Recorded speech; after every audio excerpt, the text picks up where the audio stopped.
Okay, so punta na tayo sa second part ng frequency.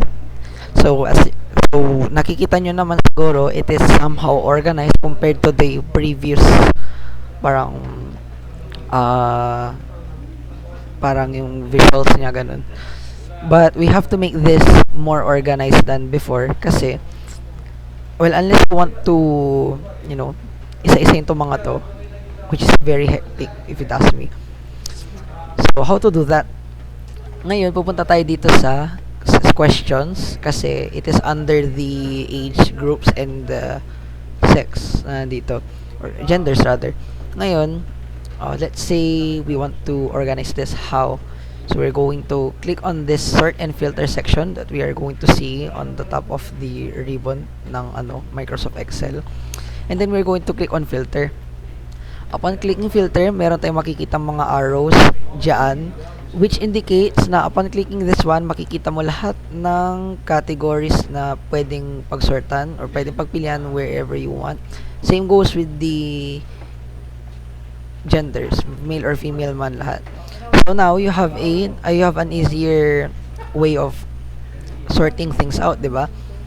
So let's go to the 12 to 17 years old kasi yun yung pinaka first na age group, and then you can see it narrowed down into the following, and then inarrow down pa natin. Let's say unahin natin yung female. Okay, so you can see 1 2 3 4 5 tama yung respondents niya, so 5.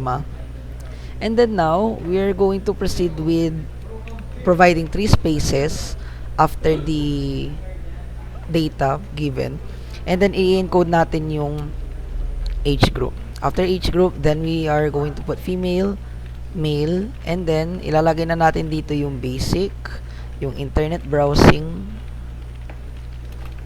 yung mga topics related sa yung mga questions rather na parang yung subject niya kung basic ano ba siya, Word, and then we have Excel, we have PowerPoint, and of course yung advanced. So I'm sure na all of you are aware kung saan yung mga columns or cells na pagpipilian yan. So without further ado, start na natin. So let's start with this one. So ngayon, pumunta tayo sa female and then basic. All we have to do is to encode or input the formula of the said cell. For example, F to J, yun yung basic. So normally, meron yung shortcut na ginagawa especially ng mga marunong na Microsoft Excel, which is in this case, let's say F36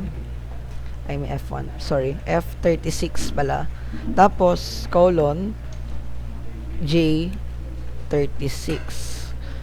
So makikita mo in this case pwede kang maggamit ng ganyan, so parang idediretso na siyang ganun, and then so on and so forth. Okay, so let's say F37 colon J37 37. Okay. Oh. Okay to J37 pala. Sorry. My bad. And then comma, and then F38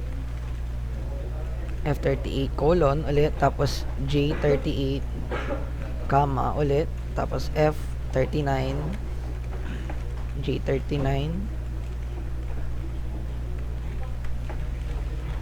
Dire-diretso lang yan, guys. And then afterwards F50, which is the last, F50 colon J50, and then close parenthesis.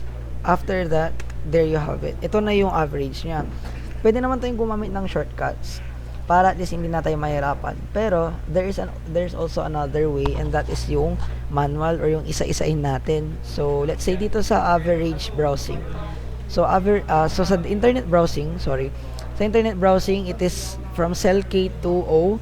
So obviously bago magamit kayo ng laptop or computer, click the first cell, and then upon clicking that, meron kang makikita na parang motions na dotted lines or square dyan sa cell, and then press control sa keyboard ninyo, and then click until O.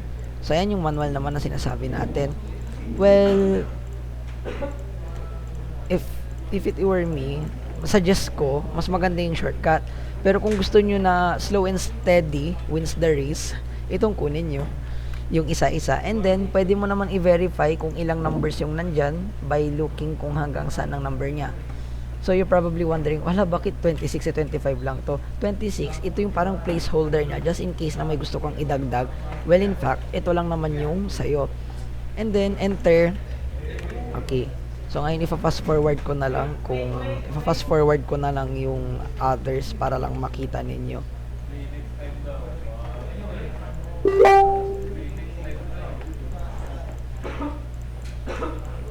Tapusin ko lang to para maano nyo na. You know what? Medyo maano to. Buksan ko na lang yung file ni Joy. Okay. So, let's say, kasi nasave naman na to eh. Okay. So, let's say ito na yung information na nakuha natin. Lahat. So, ito, yung average. This is for, there we go. Okay. So, let's say ito yung average nito. Female pala. Okay, yeah. So, let's say ito yung average nitong female, ito yung average ng internet browsing. Yeah, so para double check na lang, ayan na yan. So, pakikita ninyo, after that, you are going to create a quick analysis or mag-create kayo ng chart para maipakita nyo yung results through figures, hindi lang siya through words. And how are we going to do that? All you have to do is to highlight the results from age group 12 to 17 hanggang age group ng 60 above. And then, right-click tayo dyan, quick analysis, and then, punta tayo dito sa formatting niya, click charts, clustered. And then, after doing so, makikita mo dito yung results niya, which is already in the form of a bar graph ba to? Oh, feeling ko bar graph to eh. And then, dito, it's up to you if you want to put the